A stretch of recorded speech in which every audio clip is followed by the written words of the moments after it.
First सन news में आपका स्वागत है। ये अर्जो मित्रों हैं। भारत के दो पड़ोसी देशों पाकिस्तान और बांग्लादेश के बारे में एक बात देखने लायक है कि पिछले 6 या 7 महीनों में उनके संबंध लगातार बेहतर होते जा रहे हैं। असल में कई पाकिस्तानी सेना के जनरल लगातार बांग्लादेश जा रहे हैं। आप लगभग यह कह सकते हैं कि हर महीने पाकिस्तानी सेना या सरकार का कोई न कोई व्यक्ति बांग्लादेश जाता है। जनरल साहिर मिर्ज़ा, जो पाकिस्तान की joint chief of staff committee के प्रमुख हैं, कुछ समय पहले बांग्लादेश गए थे। स्पष्ट है कि भारत ने उन्हें सीधा रास्ता नहीं दिया, इसलिए उनके विमान को बांग्लादेश पहुंचने के लिए लंबा रास्ता लेना पड़ा। वह वहां गए और बांग्लादेश के मुख्य सलाहकार मोहम्मद यूनुस से मिले।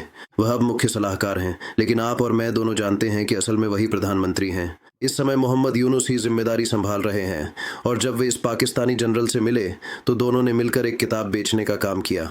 The art of triumph, graffiti of Bangladesh new dawn वह किताब है जिसे मैं अब आपको प्रस्तुत करना चाहता हूँ। इससे एक बात बहुत स्पष्ट हो जाती है, पाकिस्तान ने बांग्लादेश में जो कुछ भी हुआ, चाहे वह छात्र आंदोलन हो या शेख हसीना को हटाने वाला तख्ता पलट, उसका पूरी तरह समर्थन किया। इस किताब के कवर पर बांग्लादेश का एक नक्शा है जो ग्रेटर बांग्लादेश की अवधारणा को दर्शाता है। आर्ट ऑफ ट्रायम्फ का अर्थ है विजय की कला, यानी कैसे जीतें, और इसमें बांग्लादेश का एक नक्शा है जो दिखाता है कि यह पृष्ठभूमि में कैसे बढ़ रहा है। ये काफ़ी चिंताजनक है। आप एक पल के लिए यह कहना चाह सकते हैं कि इसका कोई और मतलब है, लेकिन आप ऐसा नहीं कर सकते। ये बांग्लादेश का नक्शा नहीं है। अब मैं आपको स्क्रीन पर बांग्लादेश का असली नक्शा दिखा रहा हूँ। बांग्लादेश के असली नक्शे और इस किताब के कवर पर बने नक्शे को देखिए। ये कोई संयोग नहीं है। पहले भी आप देख सकते थे कि बांग्लादेश की संस्थाओं में मोहम्मद यूनुस के करीबी कई लोगों ने ग्रेटर बांग्लादेश के बारे में यही बात कही थी, और अब किताबों के कवर पर ऐसे नक्शे दिख रहे हैं जिनमें बांग्लादेश में पूर्वोत्तर भारत, बिहार, झारखंड और भारत के कुछ हिस्से शामिल किए गए हैं जो वर्तमान में भारत के अधीन हैं। ये बहुत डरावना है, और निश्चित रूप से जब बांग्लादेश के कार्यवाहक नेताओं ने पाकिस्तानी जनरल और ग्रेटर बांग्लादेश के नक्शे वाली यह तस्वीर पोस्ट की तो कई भारतीय समाचार साइटों ने इस खबर को उठाया। शीर्षक है, मोहम्मद यूनुस ने पाकिस्तानी सैन्य जनरल को दी गई किताब पर विवादित नक्शे के साथ विवाद खड़ा किया। ऐसे और भी लेख होंगे जो यह साबित करेंगे कि पूरे पूर्वोत्तर भारत को बांग्लादेश का हिस्सा दिखाया गया है। अब समस्या यह है कि आप ये नहीं समझा सकते कि ऐसा क्यों किया गया। हर किसी को अपने देश के नक्शे का सामान्य रूप से अंदाजा होता है। बांग्लादेश में हर कोई समझता है कि बांग्लादेश का नक्शा ऐसा नहीं दिखता। ये ग्राफिक बहुत हद तक उस ग्रेटर बांग्लादेश के नक्शे जैसा दिखता है जिसे बांग्लादेश में एक तुर्की समर्थित एनजीओ बढ़ावा दे रहा है। यह समस्या इतनी गंभीर है कि इसे भारतीय संसद में भी उठाया गया था। आप भारत के विदेश मंत्रालय की वेबसाइट पर देख सकते हैं कि एक कांग्रेस सांसद ने राज्यसभा में इस बारे में सवाल पूछा था। आप देख सकते हैं कि श्री रणदीप सिंह सुरजेवाला ने ग्रेटर बांग्लादेश के बारे में फैलाए जा रहे झूठों के बारे में सवाल किया था। एक बार फिर यह जानकारी आधिकारिक सरकारी वेबसाइटों पर मिल सकती है। मैं आप सभी से अनुरोध करता हूं कि इसके बारे में पढ़ें। मुझे लगता है कि हम अभी भी ये नहीं समझ पाए हैं कि यह समस्या भारत में कितनी गंभीर है। सवाल पूछा गया था, क्या भारतीय सरकार जानती है कि तुर्की समर्थित एक कट्टरपंथी पार्टी बांग्लादेश में ग्रेटर बांग्लादेश का नक्शा बढ़ावा दे रही है? यह नक्शा दिखाता है कि भारत की बहुत सी जमीन वास्तव में बांग्लादेश का हिस्सा है।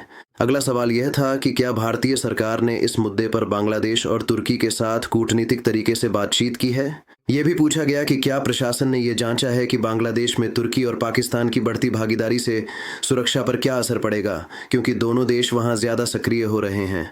इसका भारत की सुरक्षा के लिए क्या मतलब हो सकता है? क्या हमें भविष्य में सुरक्षा संबंधी कठिनाइयों का सामना करना पड़ सकता है?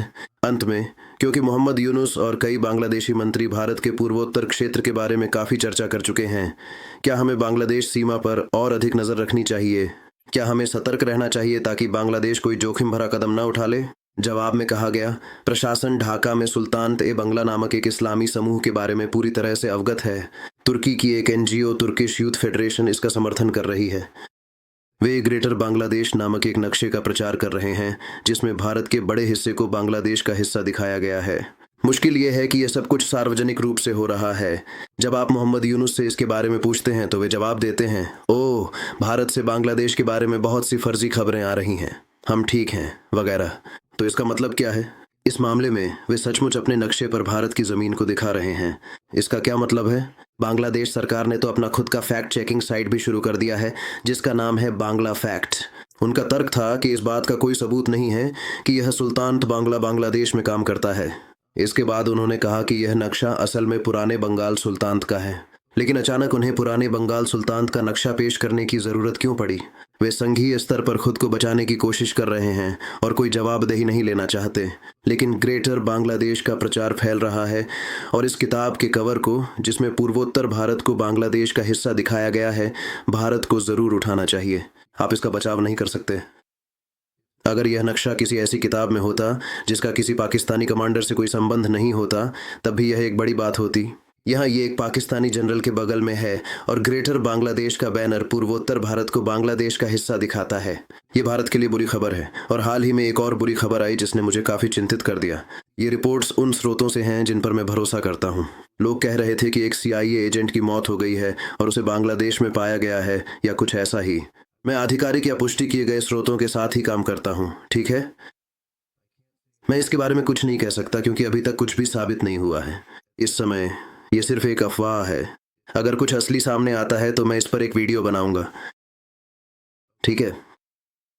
बहुत सी कहानियां घूम रही हैं जिनमें यह भी शामिल है कि किसी ने किसी और को मारने की कोशिश की। मैं अब भी उन बातों पर वीडियो नहीं बनाना चाहता जो सच नहीं है। अगर मुझे भरोसेमंद स्रोत मिलते हैं तो मैं ज़रूर बनाऊंगा। इब्तिहाज इलाही ज़ाहिर अब हाफिज़ सईद के सहयोगी हैं। वह पाकिस्तान की मरकज़ी जमात अल हदीस के महासचिव हैं और संयुक्त राष्ट्र द्वारा नामित आतंकवादी हाफिज़ सईद के लंबे समय से मित्र रहे हैं। वह अभी अभी ढाका से लौटे हैं। 25 अक्टूबर को उनका इसी तरह स्वागत किया गया था। डरावनी बात यह है कि उन्हें भारत और बांग्लादेश की सीमा के पास के इलाकों में ले जाया गया था। वहां उन्होंने कई भाषण दिए और आप अंदाज़ा लगा सकते हैं कि वे किस बारे में थे। भारत और यह कि बांग्लादेश को कैसे मजबूत होना चाहिए। उन्होंने ऐसे ही व्याख्यान दिए जिससे बांग्लादेश और पाकिस्तान के कट्टरपंथी समूहों के बीच संबंध और मजबूत हुए। ये घटनाएं फिर से हो रही हैं और भारत इनको लेकर काफ़ी चिंतित है। हाफिज़ सईद बांग्लादेश में क्या करना चाहता है?